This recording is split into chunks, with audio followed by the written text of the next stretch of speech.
ఓం నమో నారాయణాయ, ఓం నమో నారాయణాయ, ఓం నమో నారాయణాయ.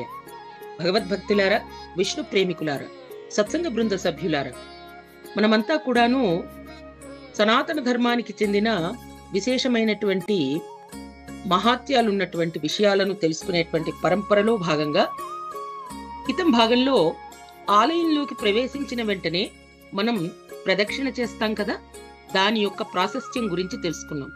ఈరోజు చూసారా అండి, శఠగోపం గురించి తెలుసుకుందాం. ఇవన్నీ మనం రోజు చేసేవేనండి, కానీ వాటి యొక్క మహిమ, వాటి యొక్క విశిష్టత తెలుసుకుంటే ఇంకా పుణ్యప్రదం, శుభప్రదం. సర్వధర్మాన్ పరిత్యజ్య మామేకం శరణం వ్రజ, అహం త్వాం సర్వపాపేభ్యో మోక్షయిష్యామి మా శుచా. ఇది సాక్షాత్తు జగద్గురువైన శ్రీకృష్ణ పరమాత్ముడు మనకు అనుగ్రహించినటువంటి దివ్య వాక్కులు. భగవద్భక్తులారా, ఆలయంలో ప్రవేశించిన వెంటనే దివ్యమైనటువంటి పుష్కరిణిలో మన పాదాలు చక్కగా ప్రక్షాళన చేసుకుని, చక్కగా స్నానాలు అవి చేసుకుని ఆలయంలోకి ప్రవేశించి ప్రదక్షిణ కార్యక్రమం నిర్వహించిన తర్వాత మనకు తీర్థము, శఠగోపము అని పూజారులు అనుగ్రహిస్తారు. అసలు ఈ శఠగోపం గురించి తెలుసుకుందాం. శఠగోపం అంటే వెండి, రాగి, కంచు పదార్థాలతో విష్ణు పాదాలు చేయబడతాయి. శఠగోపం, శఠారి, శఠగోప్యం అంటే చెడు తలంపులను తొలగింపచేసేదే.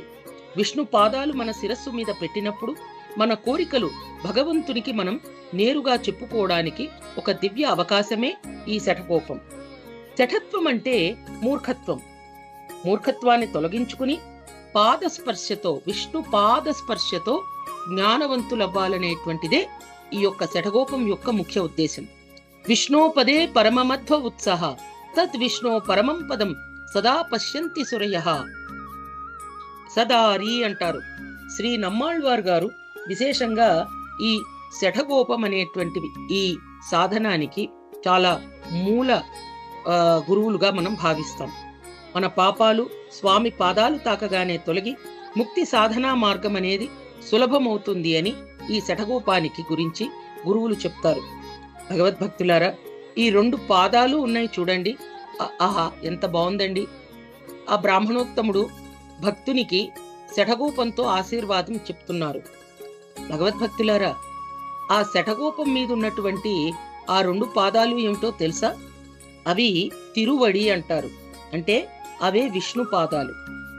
ఈ విష్ణు పాదాలను మన శిరస్సున మనం ధరించి విశేషంగా భగవత్ కృపను పొందాలనేదే ఈ యొక్క శఠగోపం యొక్క ముఖ్యమైనటువంటి ఉద్దేశం.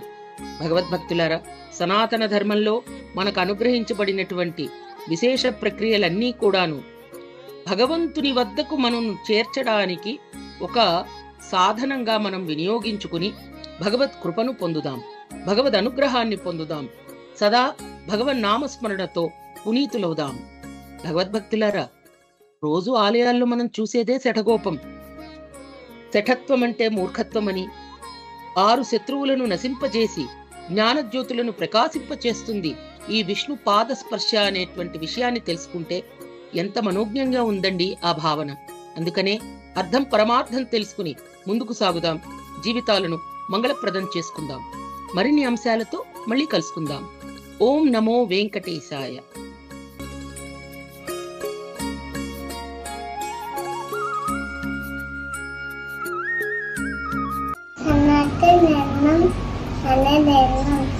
డాక్టర్ కే భవానీ మాతాజీ గారి ఛానల్ చూడండి, సబ్స్క్రైబ్ చేయండి, లైక్ చేయండి, షేర్ చేయండి, కామెంట్ చేయండి. హరే కృష్ణ. జై జై జై జగన్నాథ్. హరే కృష్ణ. మన ధర్మం సనాతన ధర్మం. మన సనాతన ధర్మం ప్రవచనాంశాన్ని సబ్స్క్రైబ్ చేయండి, లైక్ చేయండి, షేర్ చేయండి, కామెంట్ చేయండి. హరే కృష్ణ. శ్రీరామ్ జయ రామ్ జయ జయ రామ్, శ్రీరామ్ జయ రామ్ జయ జయ రామ్. జై శ్రీరామ్, జై శ్రీరామ్, జై